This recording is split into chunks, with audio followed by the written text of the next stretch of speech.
এক জঙ্গলে বাস করত এক দুষ্ট শিয়াল। সে সব সময় দুষ্ট বুদ্ধি নিয়ে চলাফেরা করত। তার সাথেই থাকতো এক মিসকে বানর, যে কিনা শিয়ালের যত দুষ্ট বুদ্ধি আছে সবগুলোতে বানর শিয়ালকে সাহায্য করত, কারণ বানর শিয়ালকে তার ওস্তাদ মানত। এমনি ভাবে হঠাৎ একদিন বানর ও শিয়াল মিলে বসে দুষ্ট ফুন্দি আঁটছিল। এই গরমে শরীরের অবস্থা নাজেহাল করছে। তার মধ্যে অনেক দিন হলো খাবার খুঁজে পাচ্ছি না। আমি হলাম এ বনের সবচেয়ে চালাক চতুর প্রাণী, আর আমি কিনা খাবার খুঁজে পাচ্ছি না। কিছু তো একটা বুদ্ধি বের করতে হবে। ওস্তাদ, আমার মনে হয় এই গরমে আপনার মাথার বুদ্ধি সব গলে পড়ে গেছে, সেই জন্য আপনার মাথায় কোনো বুদ্ধি আসছে না। রাখ তো তোর আজে বাজে কথা। ভালো বুদ্ধি তো কখনো দিতে পারলি না। এখন চুপ থাক, আমাকে একটু ভাবতে দে। শিয়াল ও বানর মিলে দুজনের ভিতরে কথা বলছিল। হঠাৎ করে তার পাশ দিয়ে যাচ্ছিল এক হাতি। শিয়াল ও বানরকে দেখে হাতি দাঁড়িয়ে পড়লো আর দুজনকে দেখে বলতে লাগলো, দুজন পাজি বজ্জাত একসাথে বসে আছে, না জানি দুজনে মিলে কি ফোন দিয়ে আসছে। দূর থেকে তো বোঝা যাচ্ছে না। যাই, কাছে এগিয়ে যাই এবং বোঝার চেষ্টা করি তারা কি ফোন দিয়ে আসছে। হাতি এই কথা বলে শিয়াল ও বানরের কাছে যেতে লাগলো। তাদের সামনে গিয়ে তাদেরকে বলতে লাগলো, কিরে শিয়াল, এখানে বসে তুই আর তোর সহপাঠী মিলে কি মতলব করছিস? তোদের দুজনকে একসাথে দেখলে তো মনে হয় বিপদ ছাড়া কিছু ডেকে আনবি না। আরে না হাতি ভাইয়া, কি যে বলো, আমরা তো এমনিতে বসে কথা বলছিলাম, আর তুমি কি না কি ভাবছো। আমার তো তা মনে হয় না। শোনো হাতি ভাইয়া, তোমার কি মনে হয় আর না মনে হয় তাতে আমার কিছু যায় আসে না। বেশি কথা না বাড়িয়ে এখন আসো তো বাপু, আমাদেরকে আমাদের কাজ করতে দাও। এখন তুমি এখান থেকে যাও। হাতি তখন মনে মনে ভাবতে লাগলো, এরা মনে হয় কোনো না কোনো খারাপ ফোন দিয়ে আসছে। আমার এদেরকে দেখে সুবিধার মনে হচ্ছে না। আমি বরং আগে ভাগে রাজামশাইকে গিয়ে বলে আসি। এই কথা বলে হাতি সেখান থেকে চলে যায়। আর যেতে না যেতেই শিয়াল বলতে লাগলো, ধো, কষ্ট করে মাথায় একটা বুদ্ধি নিয়ে আসছিলাম, আর এই বেটা হাতি কিনা আমার সব বুদ্ধি নষ্ট করে দিল। এখন তো মাথায় কিছু আসছে না। আমার নতুন করে কিছু একটা ভাবতে হবে। তখন বানর বলে উঠলো, ওস্তাদ, আমার মাথায় একটা বুদ্ধি আসছে। কি বুদ্ধি? বল তাড়াতাড়ি।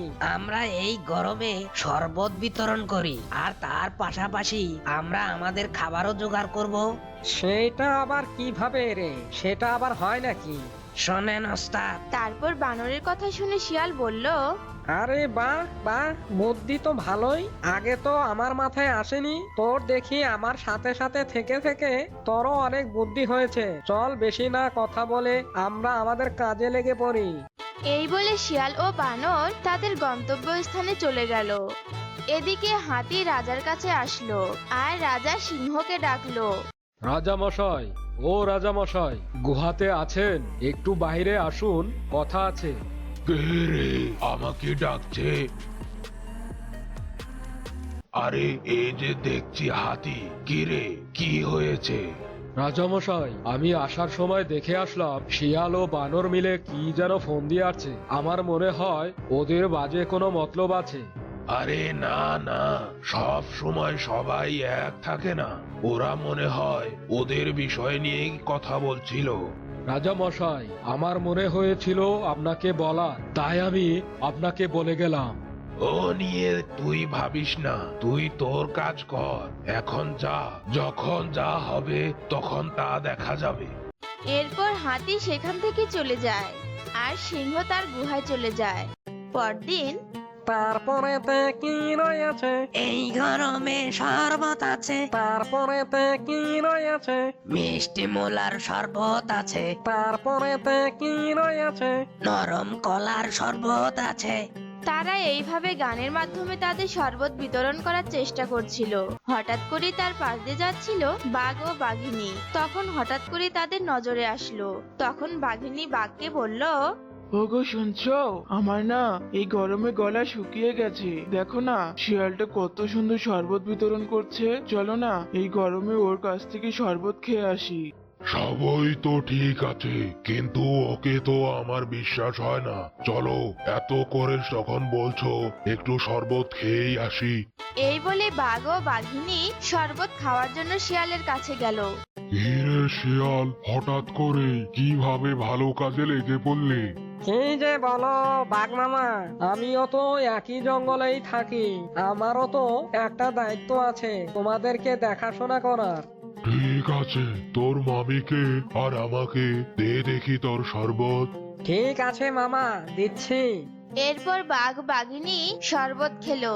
এভাবেই এক এক করে সবাই শিয়ালের কাছে শরবত খেতে আসলো। এই ফাঁকেই বানর সেখান থেকে সরে পড়লো আর তাদের যে ফন্দি ছিল সেই ফন্দি কাজে লাগালো। এই সুযোগ আমাকে সবার আস্তানা থেকে চুরি করতে হবে। এই বলে বানর সবার আস্তানা থেকে চুরি করতে লাগলো। যেমন বাঘের আস্তানা থেকে মুরগি, হাতির আস্তানা থেকে কলা, আর এইভাবেই বিভিন্ন খাবার বানর চুরি করলো। এইদিকে গাছের উপর থেকে টুনি বানরের সব চুরির ঘটনা দেখে ফেললো। এ দেখে টুনি বলল, সর্বনাশ! এ কি, বানর তো দেখছি সবার আস্তানা থেকে খাবার চুরি করছে। এ বিষয় তো অবশ্যই রাজামশাইকে গিয়ে জানাতে হয়। এই বলে টুনি সেখান থেকে রাজামশাইয়ের কাছে চলে গেল। রাজামশাই, রাজামশাই, ওইদিকে তো বিরাট ঘটনা ঘটে গেছে। কি হয়েছে? আমাকে খোলামেলা সব বল। টুনি তখন সিংহকে সবকিছু খুলে বলল। কি বলিস এসব? তাহলে তো হাতির কথাই ঠিক হলো না, এর তো একটা বিহিত করতেই হবে। এই বলে সিংহ ও টুনি মিলে শিয়ালের ওখানে চলে গেল এবং শিয়ালের এখানে আসার পর সিংহ শিয়ালকে বলল, কি রে শিয়াল, আমি টুনির কাছ থেকে যা শুনলাম তা কি সত্য? কে শুনেছেন রাজামশাই? বানরকে দিয়ে তুই নাকি সবার আস্তানা থেকে খাবার চুরি করে নিচ্ছিস? না না রাজামশাই, কি বলছেন এসব? আমি তো সবাইকে শরবত খাওয়াচ্ছি। সবই তো বুঝলাম, কিন্তু তোর সহপাঠী বানর কোথায়? তাকে তো দেখতে পাচ্ছি না। ইয়ে মরেছে, এ বুঝি ধরা পড়লাম। ইয়ে এত মানে মানে করছিস কেন? সত্যি কথা বল, বানর কোথায়? রাজামশাই, ও তো এখানেই ছিল, কোথায় যে গেল? বুঝতে পেরেছি, এর সমাধান আমাকেই টানতে হবে। এরপর সিংহ হাতিকে দিয়ে বানরকে ডাকতে পাঠালো এবং তার কিছুক্ষণ পর হাতি পুনরায় ফিরে আসলো আর হাতি সিংহকে বলল, রাজামশাই, বানরকে তো কোথাও খুঁজে পেলাম না। জঙ্গলের আনাচে কানাচে সব জায়গায় দেখেছি, কিন্তু কোথাও খুঁজে পাইনি। বুঝেছি, আগে যা ভেবেছি তাই হয়েছে। বানর সব খাবার চুরি করে নিয়ে পালিয়েছে। কে? পাজি বানরের পেটে পেটে এই ছিল, দিন শেষে আমাকে ধোকা দিল। রাজামশাই, আমি আগেই বলেছিলাম এরা দুজন দুষ্ট ফন্দি আটছে। আমি বুঝতে পেরেছিলাম, কিন্তু সময়ের অপেক্ষা করছিলাম। যা হবার তা তো হয়েই গেছে, এখন শাস্তি দেবার পালা। যেহেতু বানর নেই, তাই সব শাস্তির ভাগীদার শিয়াল। তাই ওর বালতিতে যত শরবত আছে সব শরবত শিয়ালকে খাওয়ানো হোক।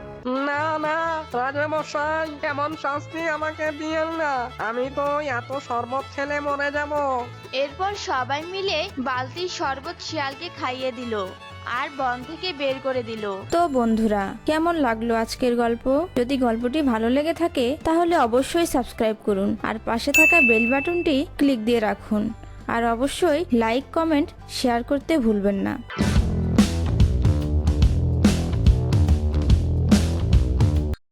বীজ নিয়ে যাও, বীজ। কে কোথায় আছো? বীজ নিয়ে যাও, জাদুর বীজ।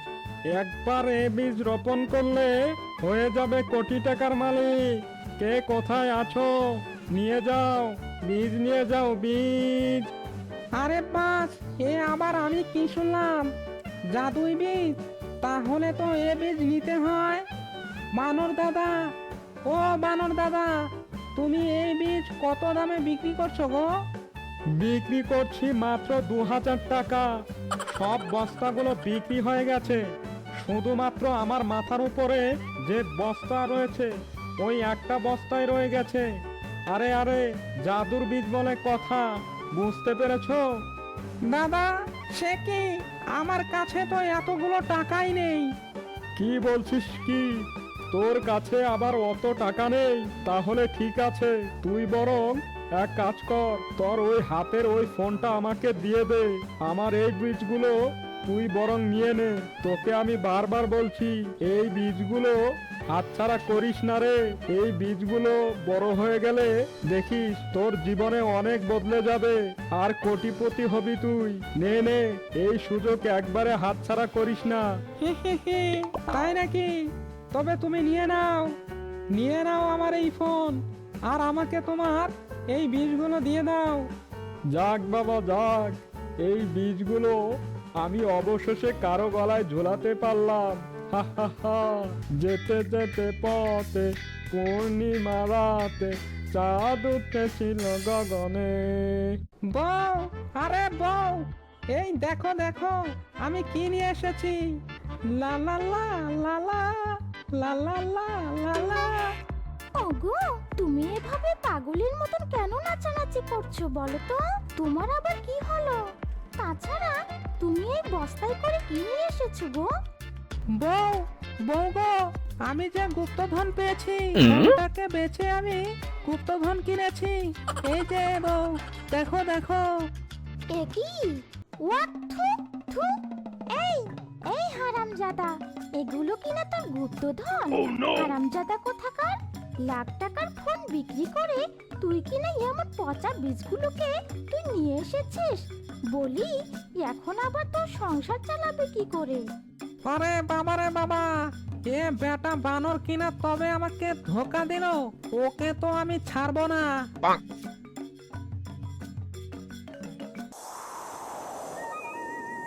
এই হারামজাদা, তুই আমাকে পচা বীজ কেন দিলি বলতো? তোর জন্য যে আজকে আমি আমার বউয়ের কেলানি খেলাম, তোকে তো আমি ছাড়বো না, এই বলে দিলাম। এই রে, এ তো দেখছি ক্যালক করেছে। না না, ব্যাপারটা আমাকে ম্যানেজ করতে হবে। আরে আরে বেটা, থাম থাম, এত রাগ কেন করছিস? থাম বলছি, থাম। আরে প্রবাদে আছে না, যেখানে দেখিবা ছাই উড়াইয়া দেখো তাই, পাইলেও পাইতে পারো অমূল্য রতন। শোন, কথা বলে কোনো জিনিসকে অসম্মান করবি না, বুঝেছিস তো? পচা জিনিস থেকে অমূল্য রতন পাওয়া যায়। কি তুমি সত্যি বলছো? আরে বেটা, যা যা, বাড়িতে গিয়ে ওগুলো চাষ করবি, তাতেই দেখবি গুপ্তধন পাবি, গুপ্তধন। তুমি এসব কি বলছো গো? এই পচা বীজ চাষ করলে কিনা আমরা গুপ্তধন পাবো? হ্যাঁ গো বউ, হ্যাঁ, আমি যে খোঁজ নিয়ে এসেছি বউ। আমি শুধু একবার গুপ্তধন পেয়ে যাই, তারপর আমি তোমাকে নিয়ে হানিমুনে যাব কক্সবাজার।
বউ, দেখেছো তো, বীজগুলোকে রোপণ করা শেষ, এবার শুধু অপেক্ষার পালা।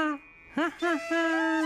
ওগো, আমাদের জমিতে দেখছি মূলর গাছ হয়েছে, তাহলে গুপ্তধন কোথায় গো?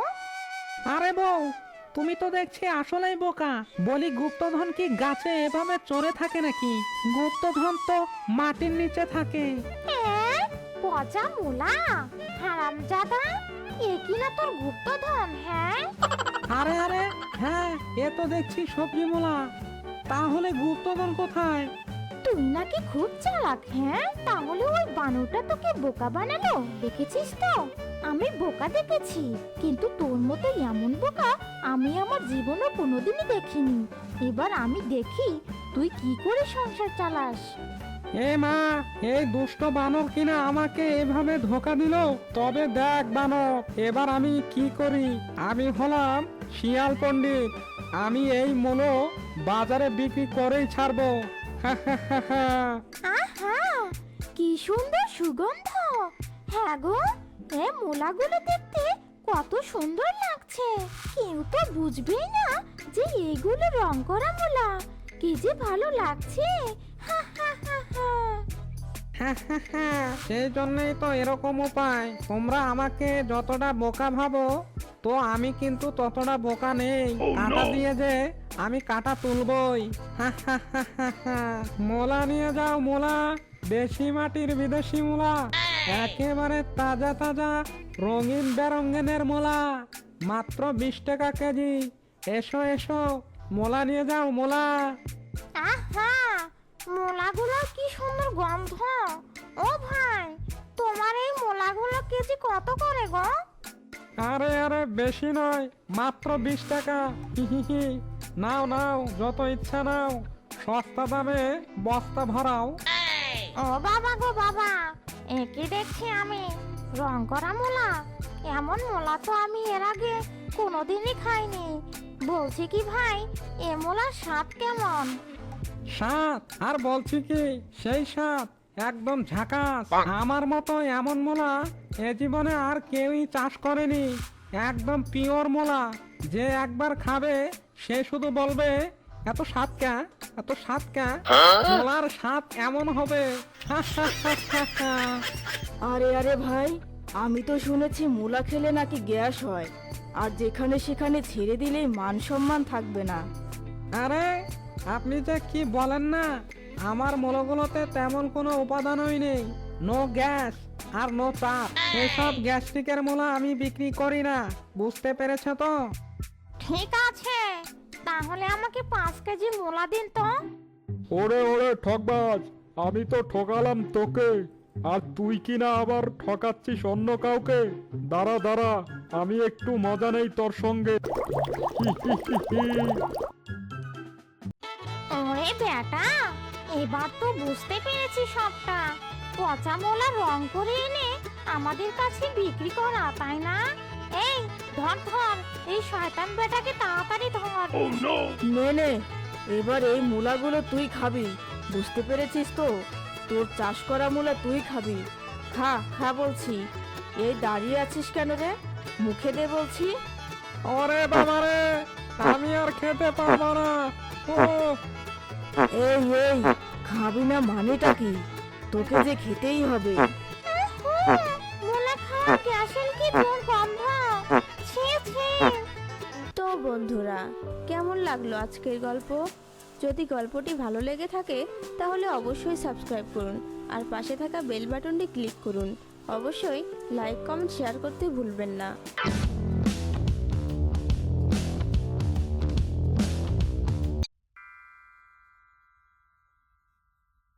এক সময় বনে ছিল এক সিংহ।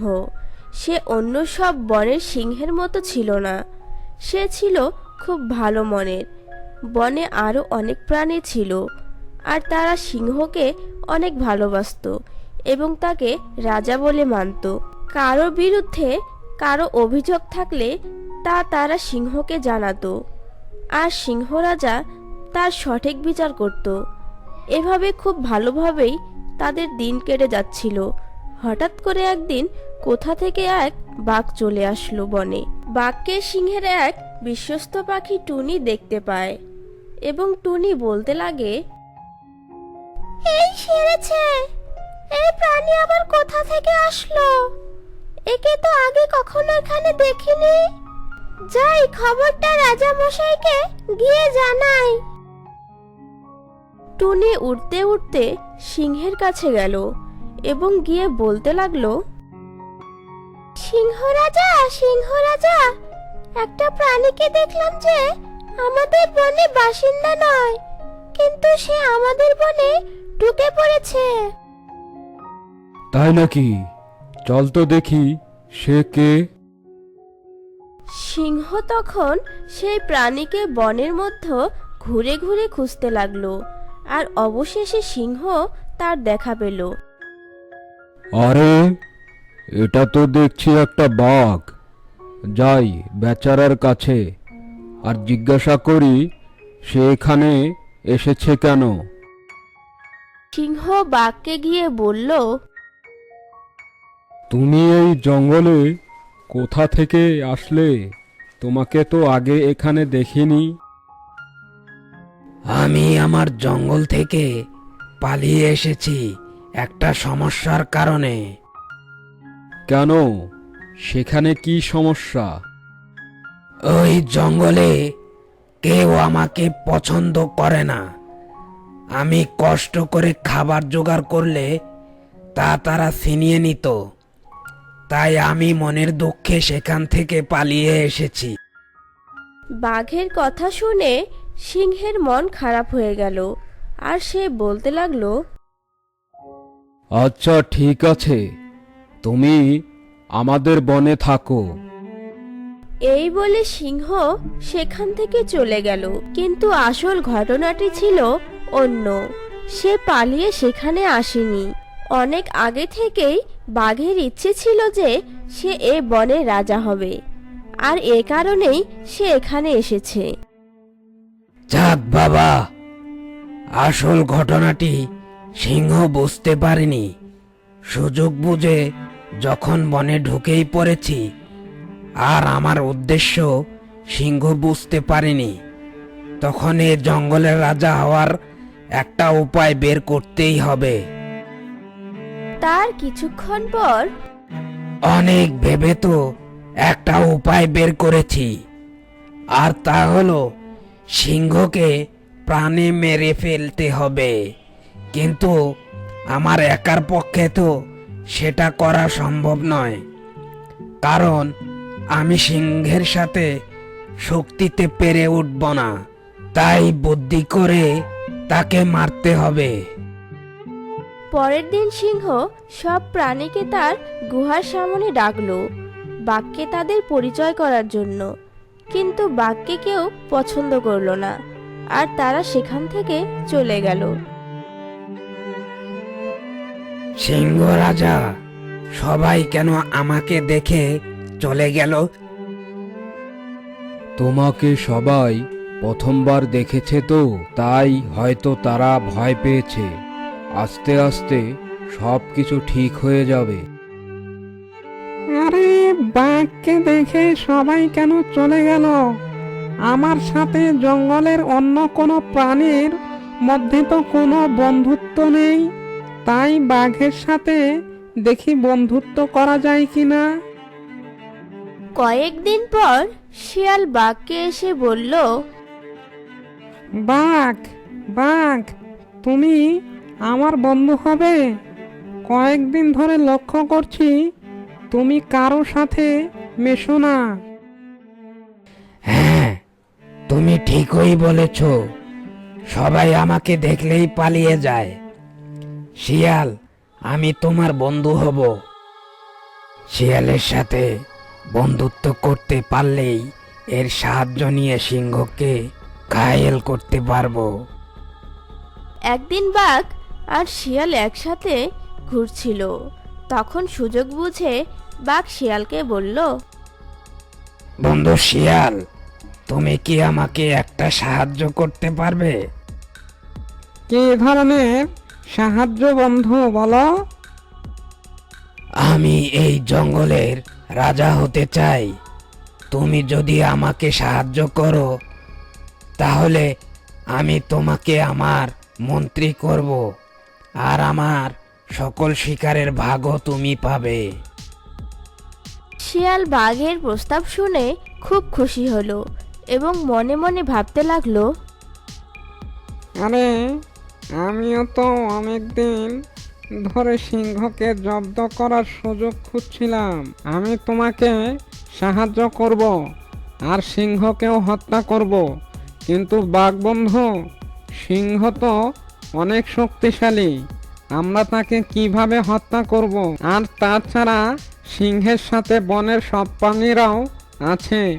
বন্ধু, তুমি কি সিংহকে হত্যা করার জন্য তুমি কি কোনো পরিকল্পনা করেছো? হ্যাঁ, করেছি। সিংহকে একদিন আমরা ডেকে জঙ্গলের বাইরে নিয়ে যাব, আর সেখানে অন্য কোনো প্রাণীরাও থাকবে না। তাহলে আমরা সিংহকে খুব সহজেই কাবু করতে পারবো। তোমার পেটে পেটে এত শয়তানি ছিল? ঠিক আছে, আমরা এই পরিকল্পনা অনুযায়ী কাজ করব। তবে কাজটা চুপি চুপি করতে হবে, যাতে কেউ জানতে না পারে। যদি কেউ জেনে যায় তবে আমাদেরই সর্বনাশ হবে।